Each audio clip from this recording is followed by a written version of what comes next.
Pick Podcast, Picks and Perspective with Chrys Johnson. Palpable. Paradox. Polarity. Hey, Chrys. Hey, Steve, how are you? Good. How you doing, brother? Good, man. Thank you so much for taking the time to hang out and chat with me. My pleasure. Man, it's a great honor, and I want to just kind of maybe try to set the scene a little bit for those that are not familiar, and some of the stuff that behind the scenes you're familiar with, because we've been emailing and kind of working together off and on for over 10 years. Back when I was at Mackie, and not so much at EMG Pickups because you're a DiMarzio guy, but then Jim Dunlop a bit, and yeah, and I just Yes, Chrys, you've been very good to me through the years. Thank you. Oh, that's so kind of you. I feel like you've been so good to me, and I don't know if you know of all the ways, and I just want to put a few of them out there before we get started, or as we get started. And one of them, I mean, the first one was back in the day in junior high. My best friend's older brother was a tape. We traded tapes all the time, and we used to drive over to the next town to pick up cassettes and stuff. And I bought an Iron Maiden cassette. Somewhere in Time was the album, and he picked up Passion and Warfare. And I didn't know it. Started fighting about them. Well, I didn't know anything about it. I didn't know anything. All I knew about you really was at that time was the Crossroads movie, right? So and maybe distant echoes around Zappa and stuff, but I was young and I didn't play guitar yet. And my buddy Joey, when he realized that I snagged this Somewhere in Time tape, he was like, bro, he's like, I have to have, that's the only Iron Maiden tape I don't have. I've got to have it. I'm going to give you this Steve Vai Passion and Warfare cassette, because he's the greatest guitar player of all time. and you're gonna love it. And I was like, like better than Jimi Hendrix? He's like, yeah, dude, a little bit better in his mind, right? So, and so we traded, and for the for a few years before I ever picked up the guitar, I would fall asleep listening to that album. Oh, thank you. That must have been interesting, where you got Iron Maiden and Steve Vai. I mean, it's quite a contrast, Totally. But I listened to everything. I listened to hip hop and all these different things. I was surrounded by a bunch of different kinds of music growing up. And well, thank you for making the trade. I'm glad you discovered me. Oh man, it's been amazing ever since. And then another thing that I don't think you fully know about is I mean, you discovered Devin Townsend and hired Mark Cimino, and those guys got a hold of me back at Mackie. Oh. And I've been good friends with both of them for over a decade now. They are such a funny pair. Man. Oh my God, when they get what a riot. Oh yeah. I never laughed so hard in my life as when those guys would get together. Right. Yeah. And so we still email each other and send absolutely silly stuff. Crazy stuff, I'm sure. I mean, both of them send me the most ridiculous stuff that I couldn't even dare repeat in public. Yeah. But funny in private. And and the last email I remember exchanging with you at Mackie, I told you that I was leaving, and that as I was leaving, I was excited that Devin had asked me to go play guitar with him in London.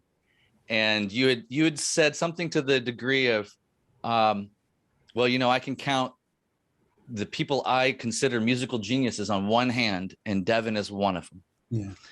And I was like, oh, wow, man. I was already in awe, but like to hear kind of that, feeling and sentiment from you. Well, it's true, because I define a genius, and we all have genius in us, but I might define a genius as somebody that has a seamless connection to their creative inspiration. So they don't intellectualize stuff. They just are a conduit for their vision. And Devin is just one of those guys, because if you listen to his solo catalog, you really hear brutal honesty, you know, from a artist, and it's just intense. I mean, it's just intense, and you understand.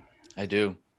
And yeah, Devin has been such an incredible friend. We came together around an important, I mean, all parts of your life are kind of important, right? But like, it was a time when I needed somebody like him to kind of like say, hey buddy, you're okay, and it's gonna work out, you know. Yeah. And it was really sweet. The other thing that you did that you don't fully know that you did for me was you introduced me to Moon Zappa.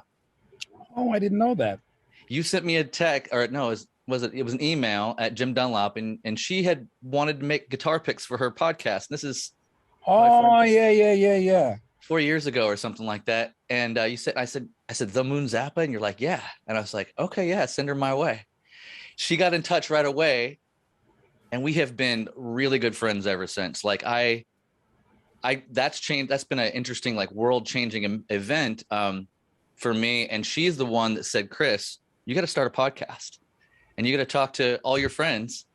And so it's just kind of fun to be full circle, to have you here. You strangely made this podcast happen. Isn't that interesting? Yeah. Everything's connected. Agreed. I'm glad you got to hook up with Moon. She's very creative. I mean, I've known her since she was, you know, we were kids basically. Mm-hmm. And yeah, she's very intuitive, just like her mom. Mm. Yeah. I never knew Gail, but Moon is, yeah, very intuitive, and we share the love for yoga, and that was kind of one of the things that hit off on our conversation, and yoga and meditation. And when she was like, hey, when next time you're in LA, come hang out. I know all the great yoga teachers and where to go. And I was like, oh man, is it okay that I come hang out with you all the time? And she's like, do it. And I'm like, all right. So did you get a chance? Yeah. I actually was living in LA just prior to the pandemic. So like, she was showing me all around and introduced me to a lot of great teachers. And oh, wow, that's great. Really cool. And we talk all the time now. I mean, give her my love. Send her my love. Absolutely, I will. So that's just to get that out of the way and say, hey, thank you, like, for immeasurable, inspiration through the years. It's just a player, but you personally, in these kind of, in inadvertent ways, have like shaped aspects of my life, and that's cool. Well, it's interesting how everything is connected. Nothing we do doesn't eventually touch everybody. That's my feeling, and the intention that we have when we're doing things, it kind of flows in to the situation. So for instance, I love Moon. I had a great relationship with you, and that was a nice kind of a hookup. There was a really good intention. So then the fruits of that are gonna have good intentions in them. I believe that.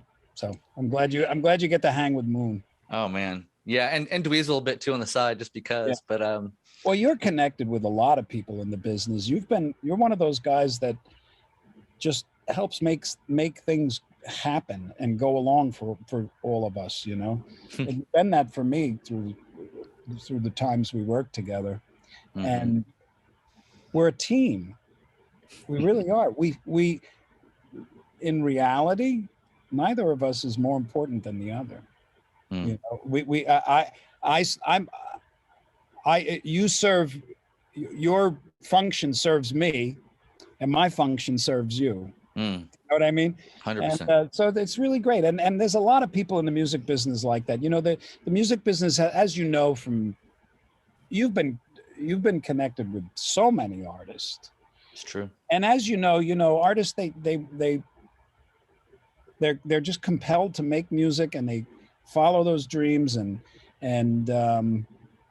there's like a community of musicians, well, I should say the music community has a heart in it, and even you could see that through the pandemic when, musicians are very resilient. We probably got hit worse than anybody, Mm. You know, no venues, no touring, no gigs. You can't get together and record. This is like, for most musicians, the vast majority that live hand to mouth, this was devastating. But we're a very resilient group. You know, we come together, and we did come together. And I know for me, throughout the whole lockdown, it in many instances, I became closer with musicians that I've worked with, or even I'd never worked with, uh, through the pandemic, because of our resilience, you know. Mm. So I love the music community for that, and the fact that you were part of it, a real good part, real big part of that heartbeat, because that's like how I'd call you, I'd write to you whenever I needed any of that stuff, and you Mhm. just help me out with Yeah. no excuses. It was like, what, you know, so thank you. Really. Yeah. It's a pleasure to be in service of the creative community. Like, and that's the thing Yeah. that I have really, I mean, in the beginning, it was a job, like, and even though it was an exciting job, as soon as I was able to kind of convert it to this place of like, wow, this is this crazy opportunity to be in service of the creatives, a lot of which I grew up on and now find kind of in my periphery, which is, it's just, you know, a bit surreal at times. I'm sure for yourself too, at different stages where you're like, oh, I'm getting that gig. What? Like, Yeah. I used, you know, David Lee Roth, like Van Halen, you know, these type of things, White Snake, all these different gigs, right? Like, I'm sure some of that, you know, even though you're a very accomplished guitarist player early on, I mean, I just try to think about putting myself in your shoes and stepping into those gigs and You would do the same thing that you did in your career.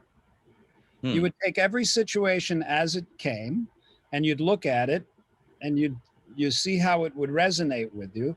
And as surprised as I was at some of the gigs that came along, I'm sure there were situations in your career where the level of surprise was right up there. You know what I mean? True. Yeah.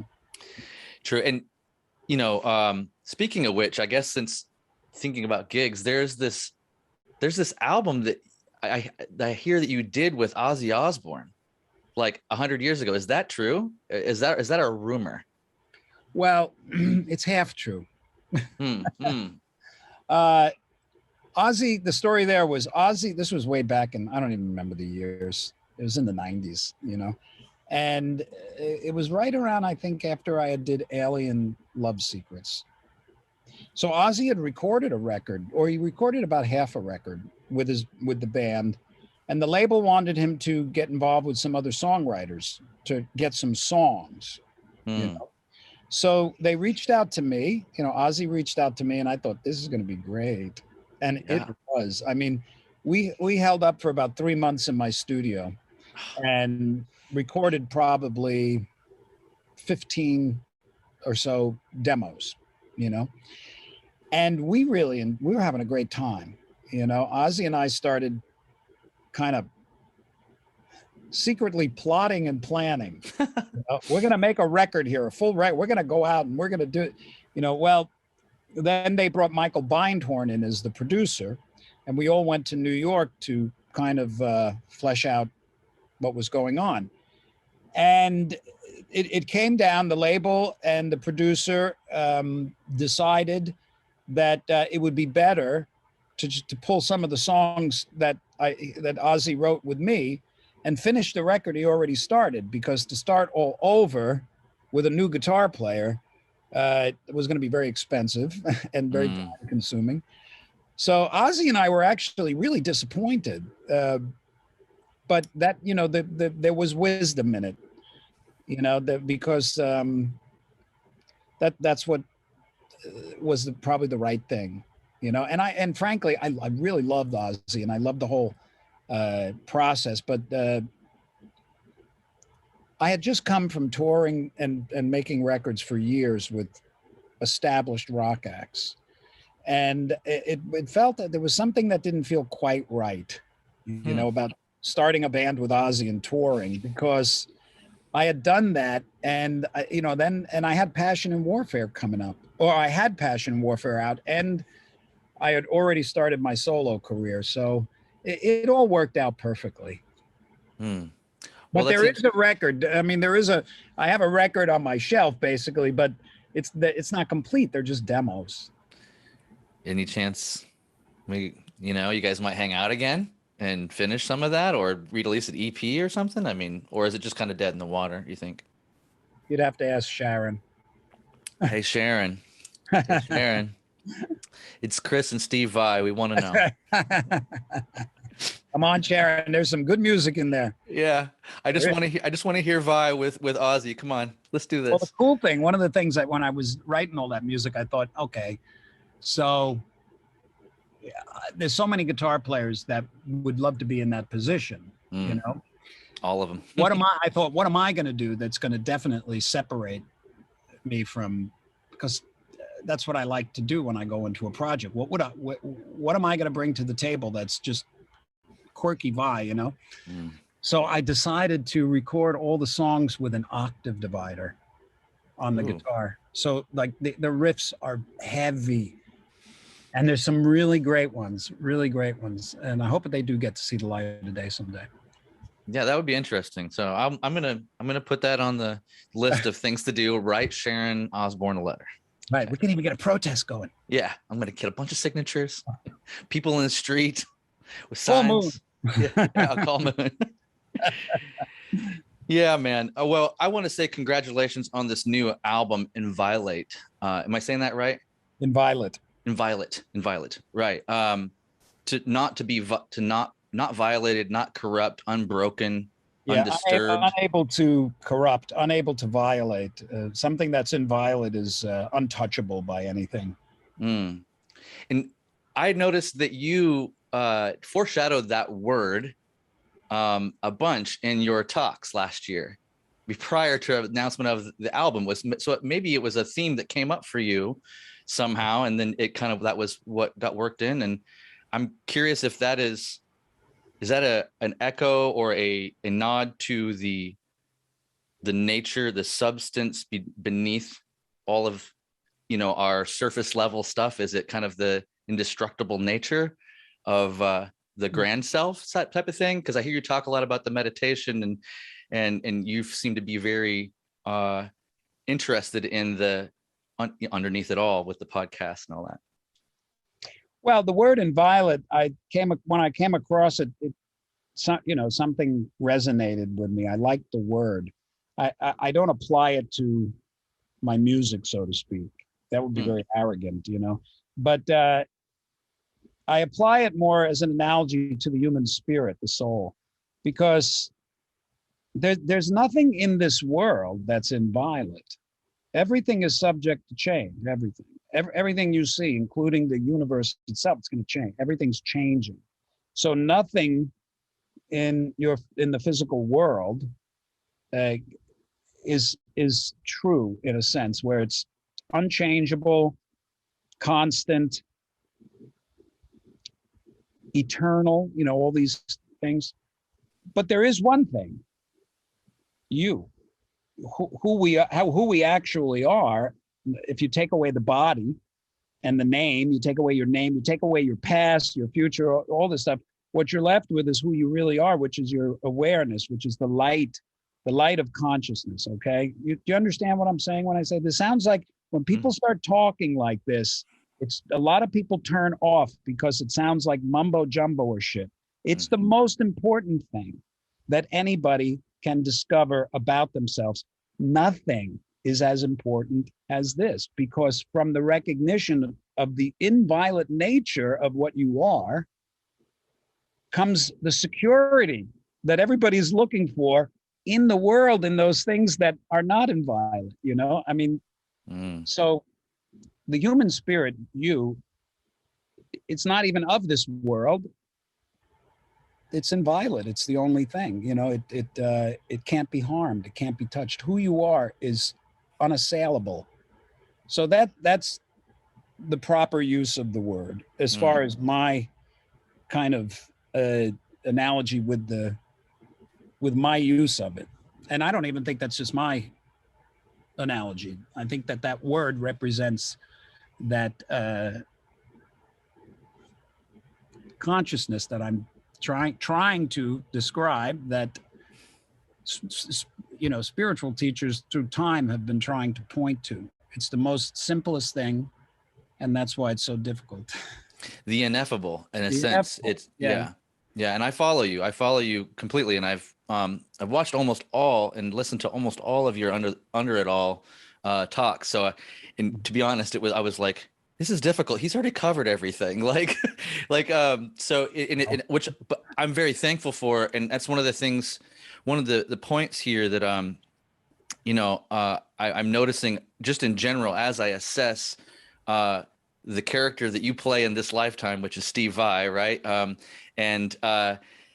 Is that this character, especially where you're at in the recent years that I've kind of been able to know you more, is very generous with your time and generous with your information and how you share things. And I mean, just looking at your website, it's super generous. Like, you want people to know, like, everything is there, and then so there's this kind of generous nature about how you communicate and how you've kind of you've left a really, great kind of like body of work just in these handful of live podcasts that to try to be the finger pointing at the moon. Like, it's like you're kind of, when we talk about the ineffable, we talk about the simplicity of the soul. Yeah. It's hard to get underneath it with the words, because the words kind of fall short, right? Yeah, the words are like symbols that are second removed. Yeah. Yeah. Well, thank you. I'm glad that it's the kind of thing where, as we go through life, we gravitate to those things that are interesting to us, and we want to know about them. We want to kind of explore them. And music was one of those things for me. And the inevitable, as you put it, was another. I was always one of these guys that just wanted to know what's going on. What's going on here? Why do I have 5 fingers? Like what? So if that's interesting to you, you'll search for those answers. And through your life, for me, through my life, I've found what was right for me at any given time. And this is happening to everybody. Whatever is right for you is happening now. It is. It may not seem that way. What do you mean that that's right for me? All this miserable shit is happening in my life. You don't know. How can you say something like that? Well, this is a perspective and the evidence of what I'm saying can be found if you just look into your past. You'll recognize that many of the times we've projected the way we think things should be, and the way that, this should happen to me, and then that's going to happen, and then this is going to happen. How is that working out? Does it actually turn out that way? A lot of times, no, things change.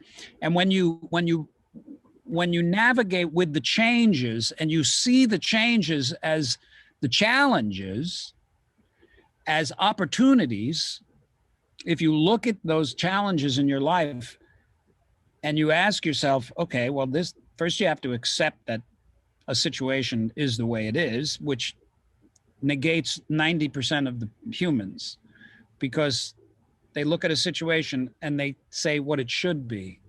And that shouldn't have happened, but it did. I shouldn't have done that, but you did. These politicians shouldn't have done this, but they did. Whatever it is. So you first have to come to grips with the acceptance of what is, because it's insane not to. Absolutely. It's completely insane. So once you accept a situation, whether relationship, loss, financial loss of a loved one, they're harder, but actually in some situations, great loss is easier to accept because it's just so extraordinary.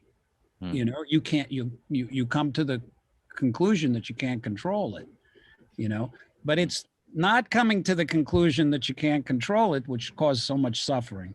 So when you accept what is, then from that vantage point, you have the potential to make effective decisions because you're seeing things as they are, as opposed to complaining and blaming and criticizing and judging shit that you know nothing about, right? Mm-hmm. So when you and there's peace in accepting things as they are.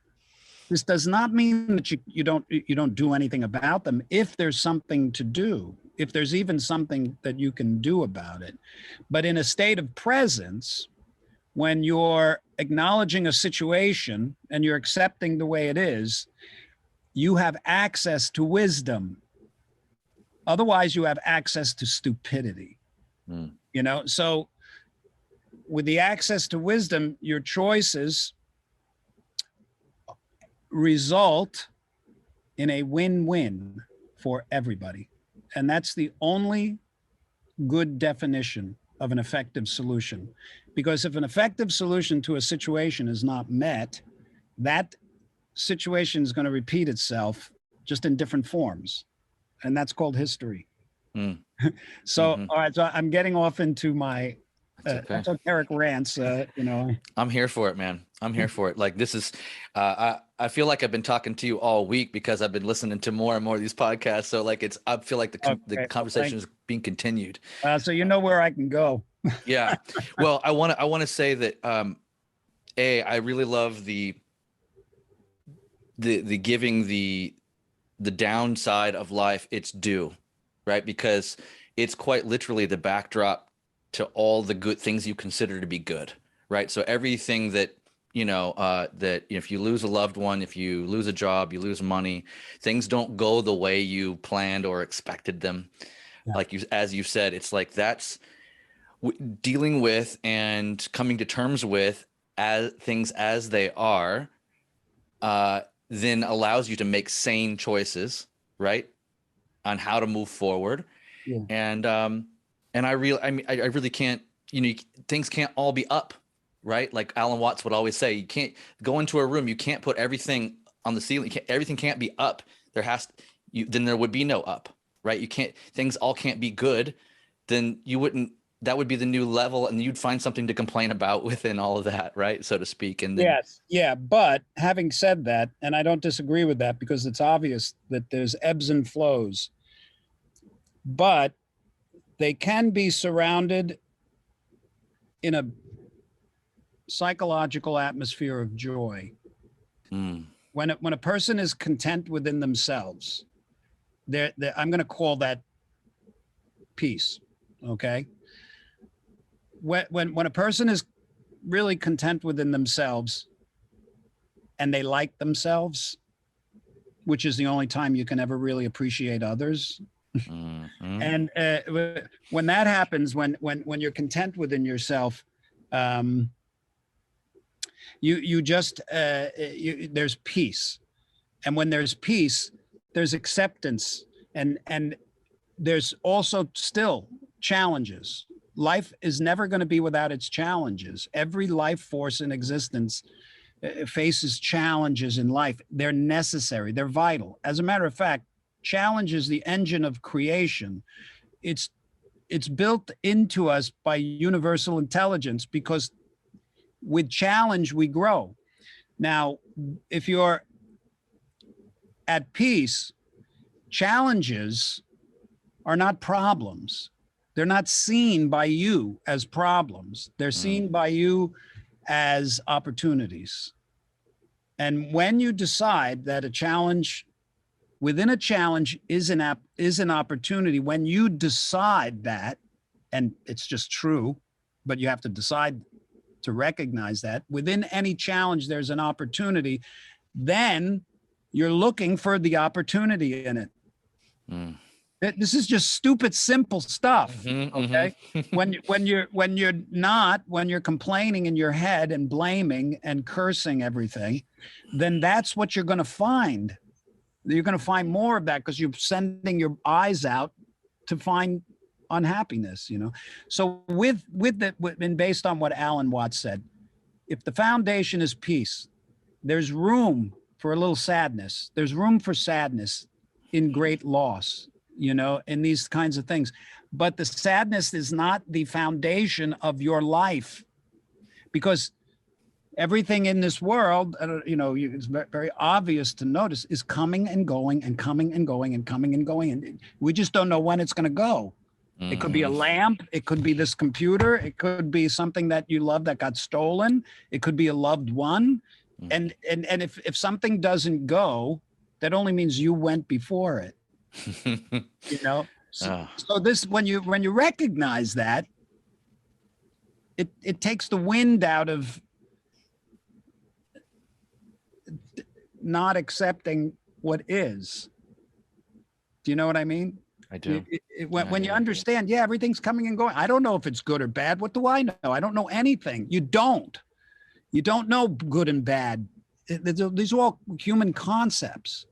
In order to know if something is good or bad, an event, say, you'd have to know all of the components that came together to bring that event, and how those components affected people through time, which is eternal, which is forever. And then you'd have to have a vast overview of how that event in its current state is affecting all the people it's touching. And then how that navigates itself into the future and touches other and creates change. You'd have to know all of that in order to judge something. No human can do that. Just to say good or bad, you'd have to know all that thing, to fully give a synopsis. In the big picture, of course, on one level, you see something and you say, that's not good. Yeah, near term is different. And you want to do something about it. And that's all fine. But from a backed up perspective, you have no way of judging anything. You can't judge anything. Not that you shouldn't. You can't. I love it. It reminds me of that. It's that Zen parable around the farmer that has a son that breaks his leg, and the villagers come by and they say, "Oh, it's so horrible." And he's like, "Oh, I don't know. We'll see." And then the next day, the army comes by and tries to recruit people, and his son doesn't go to the war because of his broken leg. And they go, "Oh, that's so great." He goes, "I don't know. We'll see." And then the story keeps going on, and each thing kind of contrasts. You don't, on the surface level, you think it's good or bad, and then it has a different effect throughout time down the road. Yeah, it does. And if you can see that in your own life, you can see, you can recognize that we've judged things in the past and then changed our mind about them, right? Right? That means that you're incapable of judging anything. Come on, that's reason. True. That's what reason says. Now, the kind of judging I'm talking about is not the everyday, Sure, recognizing things, and it's the victim mentality that we harbor, that we project into the world, and then find things to blame for our own insecurity. That's what's happening. Man, I could talk to you like this all day. You could be a yoga or meditation teacher too, man. If you in another still life. Learning circle of fifths. But the coming and the going thing is really a common theme for me as I try to give accurate instruction on how to meditate or how to approach meditation to my students. And I love that you have kind of harped on that a little bit in some of your other talks, and you brought it up again today. And I love that because it's as close as our breath, coming and going, and our life hangs in the balance. Right. Yeah. And so we have this model that's just, it's so close. It's just right here. It's in the essence of what we don't have to look outside anywhere for it. It's literally right in the space that we inhabit. It's the only thing that you can know for sure. There's the philosophers say, well, life is a dream, and maybe it is. And they say everything's an illusion. Maybe it is, but there's only one thing that you can ever really know for sure. And that's that you're aware right now, without any thought, you're here. You're here. You're aware. You're aware. That's the only thing you can know, for sure. And the interesting thing is, that's who you are. You're the awareness. And this is what Alan Watts and this is what all the, they're all trying to point to. Eckhart Tolle, all the spiritual teachers that are worth their salt are always pointing to this one fact that sometimes you hear it as the one truth. For my whole life, up until maybe 10 years ago, I read that, the one truth. What is one truth? What does that mean? One truth. And then you hear, you read spiritual literature and they're, whether it's Eastern philosophy or whatever, and they're saying the one truth, it's like, what is the one truth? Well, you are. Awareness itself, there's only, and it's not yours. There's only one awareness and we're sharing it. There's only one awareness. It's all there is. Even science is recognizing this. So that is a vital recognition for a person, because when a person starts to recognize this, they don't see the other as separate from them, as having different. You see people differently. You realize the connection that you actually have. It's there. There's nothing that you could possibly do that could separate you from the universe, consciousness, who you are, or the other. There's nothing you can do. You don't even have to believe me, because it doesn't depend on your belief. Thank God. Our belief. When I say you, I say because we see ourselves all as separately, very separately. So the recognition of that one truth and the meditation on it, which is just the meditation of being, which is different than the kind of meditation I may talk about sometimes, or you may talk about in regard to, I got to hunker down here and meditate on my instrument. And you know what I mean? This is different. I'm talking about a different kind of meditation. And it's the one where your attention is only on your beingness, so to speak. So when you do that, things happen that I can't, there's your perspective of the world changes. Yeah, your perspective of the world changes, and the people in it and everything. And this is of the greatest value. I love that. Got me talking about all this stuff. No, it's good. Chrys. This is good, Steve. This is what I'm talking about. Like and I love that you are so cued into that. I'm the part of you that does what I do. Exactly. And you're the part of me that does what you do. And I love that, because I don't have to do what you do, and you don't have to do this either. No. But we can share. But neither of us is more important than the other. I had this vision, and it's going to sound completely crazy, but I believe it. And what it is the currency of the future, way future, the currency that we use is going to be appreciation. So that sounds extraordinary, but you have to understand, at a time like that, what I say is everybody has something, they have a function, and they have a joyous function.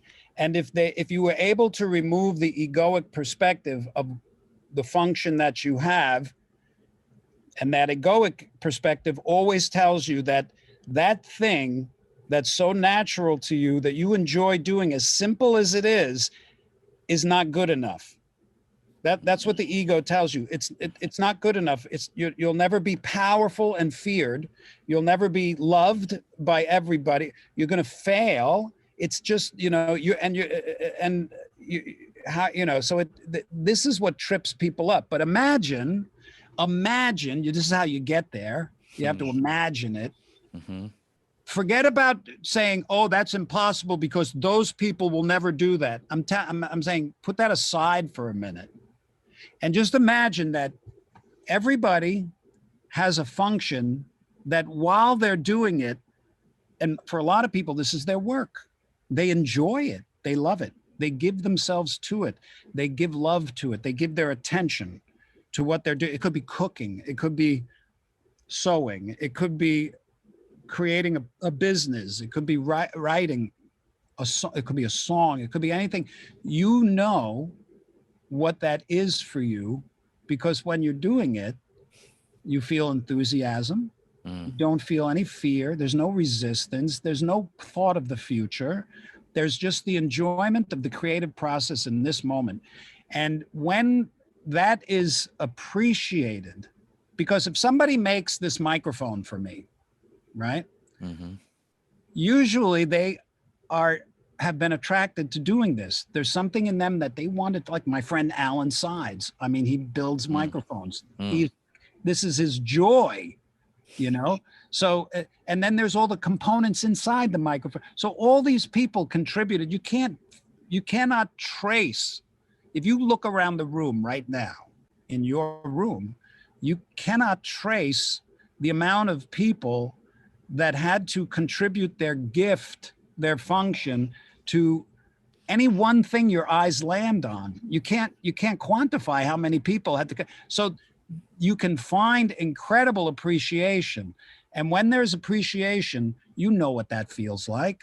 You know what it feels like when you feel a genuine sense of appreciation from another for your gift. Right? And this is a currency, because what it does is, and it's not something you have to earn. It's something that you already have, and it's respected.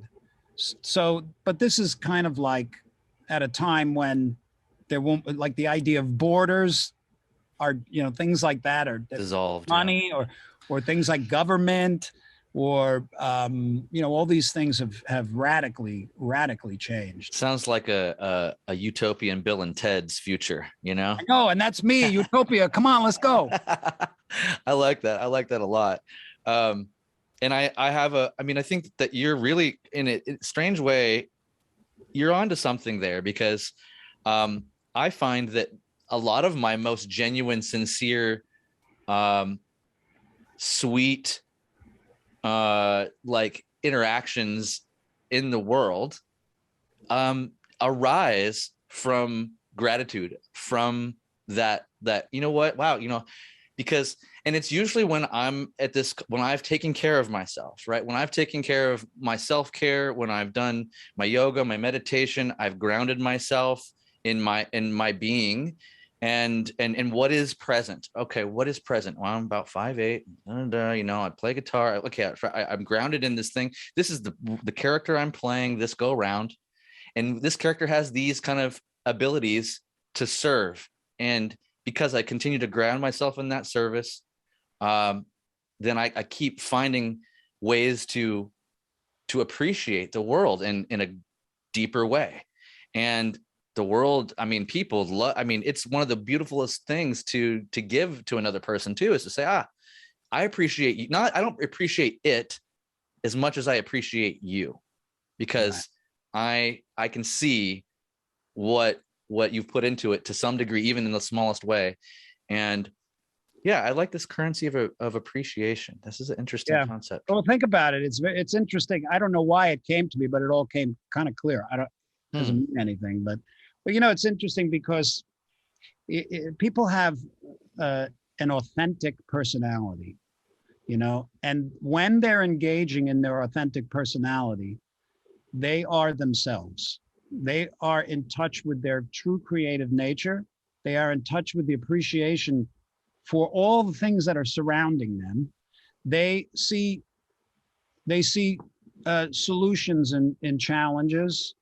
They when you are exercising your authentic personality, you are engaging in all the things that are enjoyable for you. The food you like, the clothes you like to wear, the way you wear your hair, whatever it is, the way that you make your music or the way that you do things that's interesting and exciting to you in an expressive way, that's your authentic personality. Your authentic personality can never harm anybody. It has no vilification in it. It doesn't blame others. It doesn't judge others. it has a different perspective. It has wisdom in it. Your authentic personality has your unique sense of humor that always wants to show itself. You know what I mean? Your authentic personality has an appreciation that transcends this insane kind of fight against showing appreciation in public. I mean, you show any form of appreciation and people think you're trying to have sex with them or something, Right.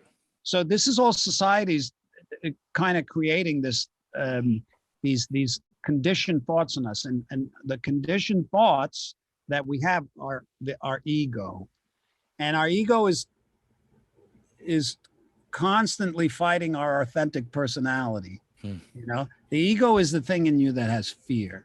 It's the thing that blames others. It's the thing that defends itself. If you ever find yourself defending yourself on anything, that's the ego.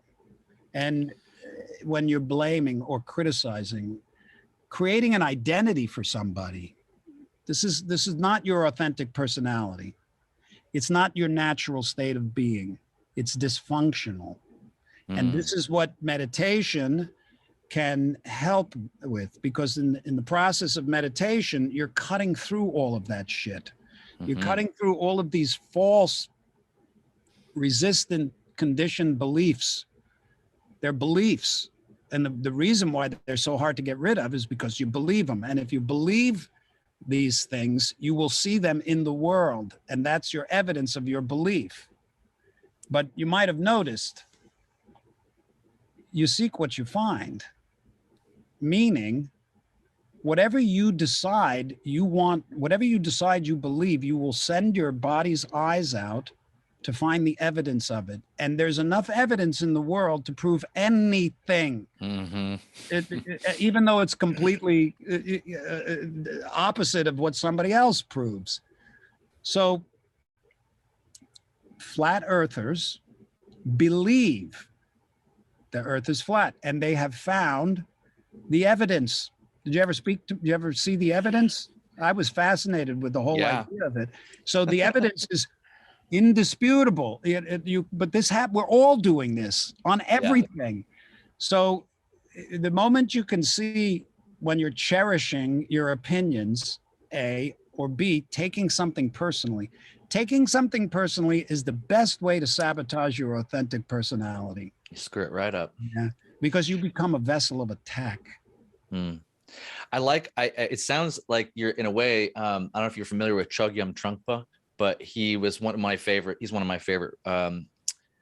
Tibetan Buddhist guys that I read a lot. He's got a lot of great books, and he describes a bit of the ego as kind of a shell, like a defensive shell, and what you're describing in a way underneath it is in our true nature is basic goodness, basic kindness. Like we all have basic a thing that, once we are able to meditate and able to stay still and let the world spin around us a little bit, and so that we can come in contact with the coming and the going of the universe, so to speak, that we have a greater chance of allowing the basic goodness, the basic sanity of what's underneath to come through and be more of a driving force, so to speak, more integrated into our daily life instead of being habitually in reaction.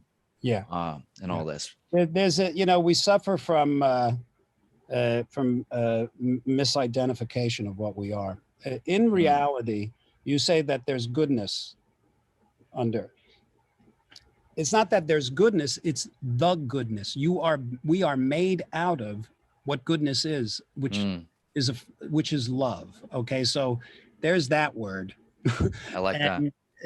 And the thing is what we don't realize is what we are is life itself. And the opposite of birth is death, but life has no opposite. Ultimately, there's no death. Okay, who you are is inviolate. It transcends the physical. This is obvious. All you got to do is recognize your own awareness. It's not physical. You're invisible to this world. but that doesn't mean that you're not, your life itself, it has no end, it has no time, and it has no space. It's made out of a pure love that there's no way, there's nothing ever in this world that can even remotely scratch the surface of the unspeakable love that you are made out of, that is who you are. It's not that it's under there, it's everything that you are. It's obscured by these egoic beliefs about ourselves, and that creates the visual of the world we see. So you're doing, in reality, you're doing fine. Everybody is doing really, you're doing much better than fine. It may not seem that way, but it's true. And there's nothing you can do to change that. You cannot change the immortal love that is who you actually are. So in other words, you're not separate from God or the universe. And there's nothing you can do about that. And that's really good news. That is, I love how complete I feel like you're able to encapsulate that. And that's nice. I'm gonna let that sit right where it's at, because yes, me too. I agree. Yeah. And you're doing a great job sharing these recognitions, because I know you're making them. And it's the greatest thing that we can share, because it's the only thing of value, really, is that we come to the recognition of our true nature, and it's built in us to want to get there. And when we start getting there, then you can share it. You have to have it. You have to have it to share it. So, I've been listening to you and watching you, and I think you're doing a really great job, Chrys. Yeah.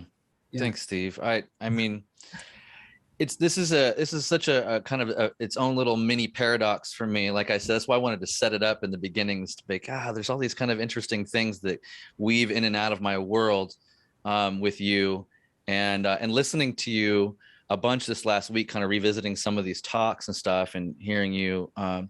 One of the things I really enjoyed, and man, I have to give you super kudos for, is that on the religion section of your Underneath It All, or Under It All, there was a lot of kind of Western Christian conversations or questions that were kind of trying to challenge you, and you kept bringing it back and sending love back to this situation, despite there was kind of hard-edged one way or no way type of mentality. And I wanted to say that, like, man, like, good on you for having that conversation out in the open. It's not something that very many people would even do, in modern times, because like everybody wants to stay away from religion and politics and all this stuff.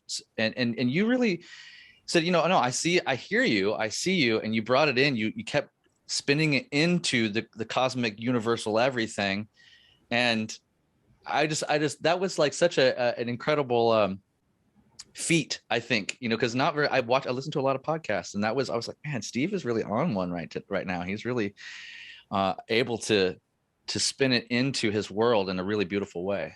Well, thank you. I strive for that, because I believe that everybody is fine right where they are. The path that we take, especially if we're, whatever that path, whether we're focusing on science or religion, whatever our religious path might be, it's right for you at the time. So if I have, say, a Christian that is just, no, you're all wrong, you're going to burn in hell, you have to do this, or you're just going to burn in hell. So that's okay, because it's important to them. Where they're at that time is where they're at. And there's people that don't have any religion, and there's people that have belief in, let's say, flat earth. That's fine. It's where you're fine where you're at. And if people can, you don't have to change where somebody's at, and you don't have to change where you're at because somebody's telling you, unless, of course, what you're receiving from somebody is inspiring to you to move you on, or what you're giving is inspiring. There's no attack in it. If you attack somebody, you create more attack. Fighting anything creates more fighting. People don't know that. They don't realize this. And this is politics, you know? I mean, whatever you fight, you create more of. Whatever you accept, you'll thrive with. And that doesn't mean that things that you don't agree with you turn a blind eye. You know, it's none of that. This is what people do, you know? They immediately get defensive about everything. Yeah, I was going to say, there's a part of this discussion where I could hear there's a certain section of people that are in the spiritual realm. You know, I know that you kind of like him and Han about that word, but that would even say that some of what we're discussing right now could be considered as spiritual bypassing, like in a way where you say, oh, well, you know, I know there's a bunch of bad things out there, but my belief is that everything's okay. And people are like, oh, that's easy for you to say, Steve, because you've got all this privilege and all this, ability at your fingertips. Mm-hmm. I'm different. I'm over here. Right. But that's actually not what I hear you saying. I don't hear you say that, but I could see how it could be translated from somebody that might be in a dark place. Right. Yeah. And I understand that. And I know that a lot of people do feel that way. It's easy for you to say. And for me to say those things is easy to say because they ring true to me. Okay. And it took a lot for me to be able to say those things. I went through a period when I was younger of deep depression, dark, real dark, you know, the ages of 20 to 21 and a half, you know, and they were very valuable years, you know, although I was on the verge of suicide. Really? Yeah, I couldn't figure out anything. I thought I had to. And I was just in a state of just depression. These things are hard to explain, you know, but it was very valuable because it forced me to look into myself, because we always think that the reason is outside of us. You know, we point to things and we say, that's happening. I'm unhappy about that. That's happening. I'm unhappy about that. They're doing that. They're doing this. When in reality, the world has no power over you unless you give it your power. The moment you start hating anything, you've lost your power. The moment you do anything that's not loving or healing or appreciative, and this doesn't mean that you can't take disciplined action, but it's inspired disciplined action. It doesn't mean that you turn blind eye to things that are fucked up. It means that you have inspired solutions for these things. That, you know, so the study of the self was vital for me, because I knew that the way I experienced the world was based on the way I was deciding to see the world. This is so simple, Todd. There isn't anybody that can deny that simple fact. And if they do, they believe that there's something outside that has power over them. And the kind of power over them I'm referring to, it's not like, you know, what do you mean? They took me away in shackles and they threw me in prison and they killed my family and they did all this to me. I'm not referring to stuff like that. I'm referring to your decision on how you want to see the world, and the world you see reflects that. Yeah, and I love the framework that you're kind of showing here, because and partially how one of the ways we kind of get trapped, I think, is we continue to tell a story that is how things happen, how it happened to us, and how Happened to us. right. So like, oh, this happened to me and poor So I me. am this, yeah. And so I am this now, and this is the thing, right? And a lot of times, you know, on its head, it's true. Like things did happen that were came from external places, but ultimately it is more about how you frame what happened. And so in this way, I do believe that it's kind of the little life hack. Like we can change the past, Steve, right? We It's can. never too late to have a happy childhood.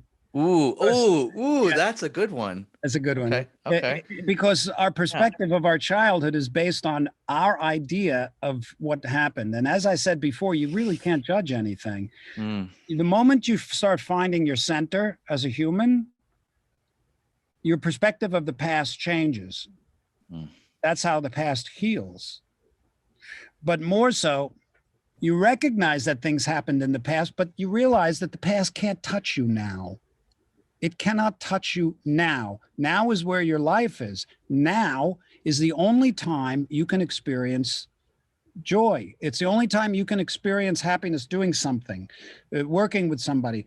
And what I mean is, you know, people say, well, how could I experience joy when this has happened in Afghanistan or blah, blah, blah, you know, all this world stage shit. Mm-hmm. Okay. We don't know anything about any of that in reality. We think we do. We don't. True. Okay.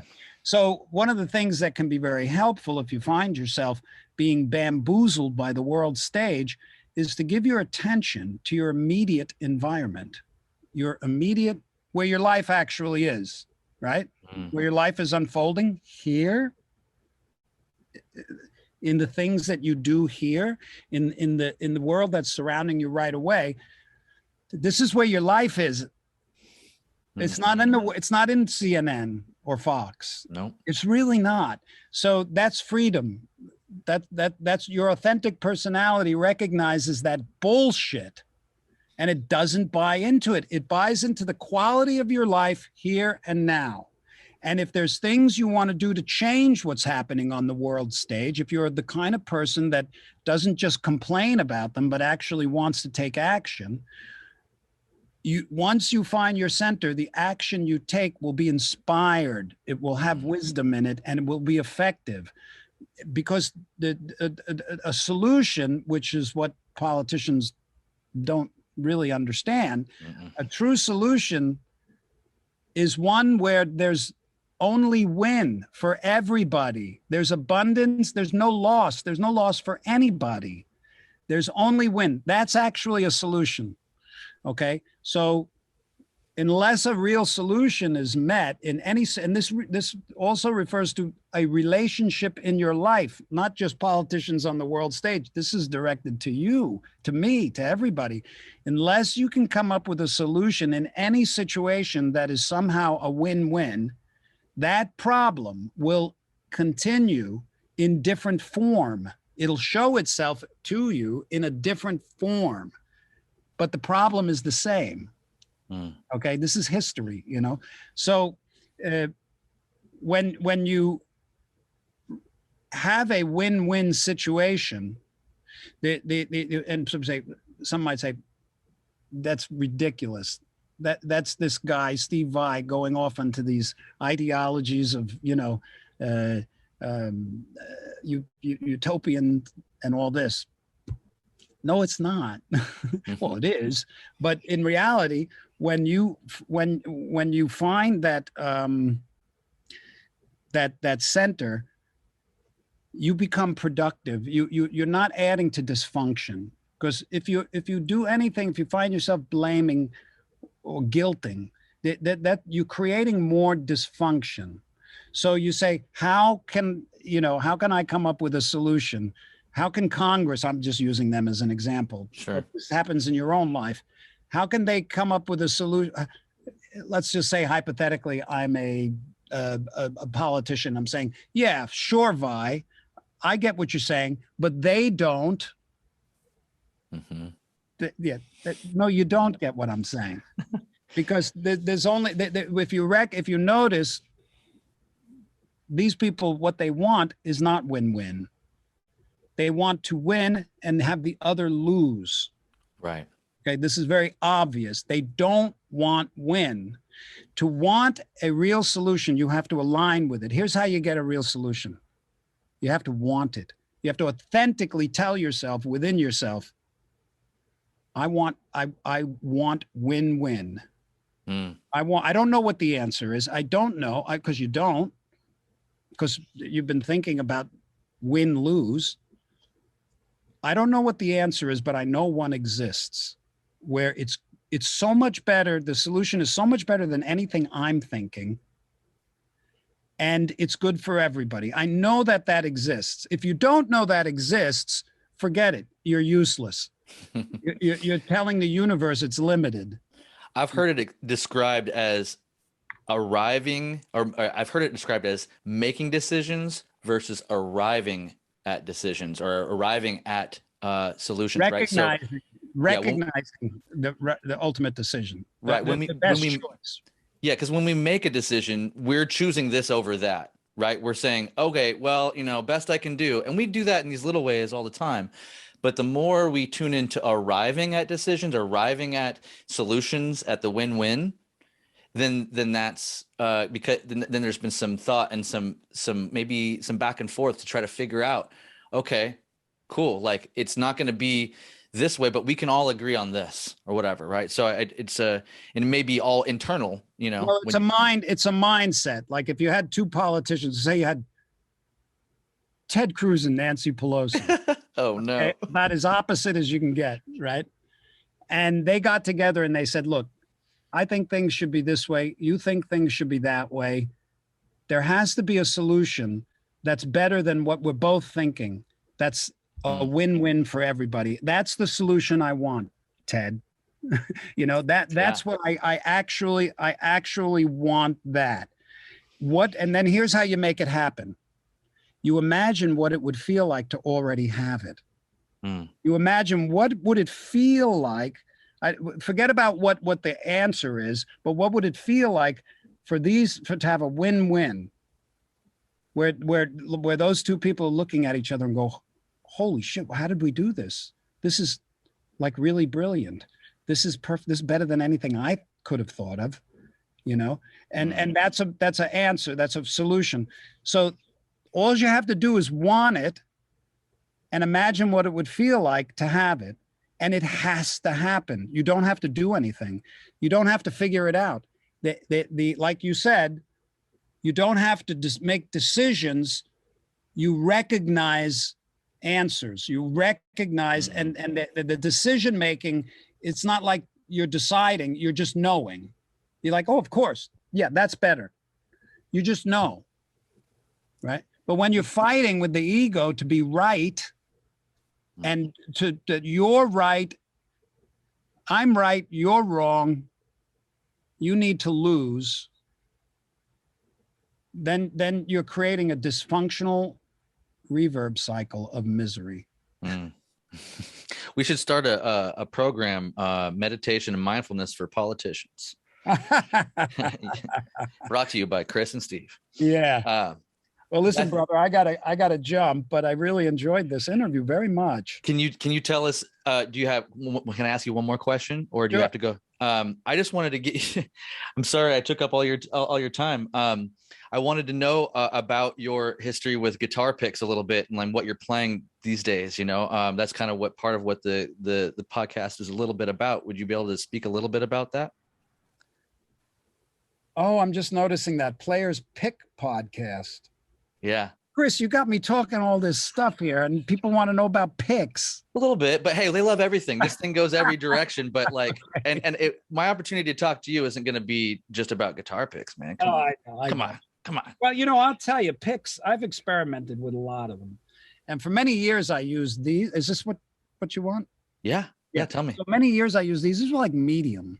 It's the Ibanez ones, right? Yeah. Ibanez ones, Yeah. And I was using these, and then my friend Neil Citron brought me this ridiculous pick that's like triple X heavy, right? That's right. But it was made out of something, and it was rounded in a particular way. And this was like 8 years ago. And what I noticed when I started using this pick was the tone, because the tone is always different with whatever pick you use, And I've got a whole like little library of different kinds of picks, metal, stone, everything, because they all sound different. Like if you have a glass pick and you strum a chord, you're going to get frequencies and stuff that just you're not going to get with a different kind of pick, you know? So it was a little hard for me to actually decide, because the fat pick for me, sometimes I have a tendency to hold the pick a little tight, you know, so that can kind of rough up the notes a bit. So I've had to adopt, and this is something that might be helpful. The heavier the pick, I had to adopt more like holding it looser, holding it a little looser, you know? Yeah. I remember when you got that pick, and I ended up making you some copies at Dunlop. Right. So I don't know if those I have copies, those too. Yeah. I have all the white ones that you made. That's right. You made these. Yeah. The gold, with the gold print there. But I tried to I redid the other ones that have this is the modern primitive, right? Yeah. Stuff. So, these are the ones. That's so cool. It's funny. I was at my friend's yesterday, Dan Weiss, the incredible director and producer, and he's a real guitar fan, and he has a huge collection of picks, you know, and he used this one, you know, those teardrop picks that people use. Oh yeah. I used them when I was a teenager, but I can't wrap my brain around them now. So you basically go back and forth between the Ibanez pick and the thicker Tortex style pick. You know what I do? I always threaten myself that I'm gonna use another pick, and I start using it, and I start playing, and I'm like, oh yeah, sure, I'm playing this pick from now on because I can play faster and cleaner, you know. Nah, I within 5 minutes, I'm like, you know, the heck with that. I like the tone of these. Did you ever try didn't Frank play with a metal pick of some kind? I don't know. I thought Dweezil or somebody told me that Frank played with a metal pick, and I was like, oh man, it just he's played with. Frank was an explorer, you know, highest order. So he played with every kind of pick. Okay. But you know what I noticed about picks too, is that the material that they're made out of has an effect on the sound. You really have to. What I would suggest is that you go to like a music store and just grab a few of everything, you know, and just sit and see what works best. Because if I'm doing a particular rhythm part, I use a particular pick. You know, if it's like these beautiful chords kind of thing, I might use like a metal pick or something, you know, because the notes just have a little more of a sheen. But you can use this to your advantage, all the varieties, as opposed to just one pick. Sure. Okay, well, thank you so much for that. The last question, it comes from Moon. You know where the pick comes from in the universe? It comes. No, I'm kidding. The one question when I asked a bunch of people, I have so many questions from people that were like, "Hey, ask him this, ask him that." I'm like, I'm just gonna let Steve talk. But Moon says, Steve, what's your favorite finger and why? My friendly little finger. That's a Frank Zappa song. What's my favorite finger? That's a good question. I've never been asked. Leave it to Moon. I know, right? Question that I can't. You know, it's probably this finger. The ring finger on the left hand. This gets all the juice. Ooh, yeah. You know what I mean? The mojo's there, huh? It's got the best vibrato. It's got the biggest ball tip. It develops the heaviest callus, and it's probably the finger I use the most. I love it. Very cool. Well, now we know. Yeah, and this finger's not so bad either. Hey, man, I thanks again 100,000 times over. Chrys. It's good to see you again, brother. Likewise, and I hope you have a really great day, man. Let's be in touch, okay? Thank you. We'll talk to you next time, man. Okay, take care. All right, bye-bye. Players Pick Podcast, Picks and Perspective with Chrys Johnson. Pool table. Players Pick Podcast is brought to you in part by our good friends at Dunlop Guitar Products, Kiesel Custom Guitars, and our favorite new coffee company, Road Roaster Coffee. Use coupon code PLAYERSPICK for 20% off your first order at roadroastercoffee.com.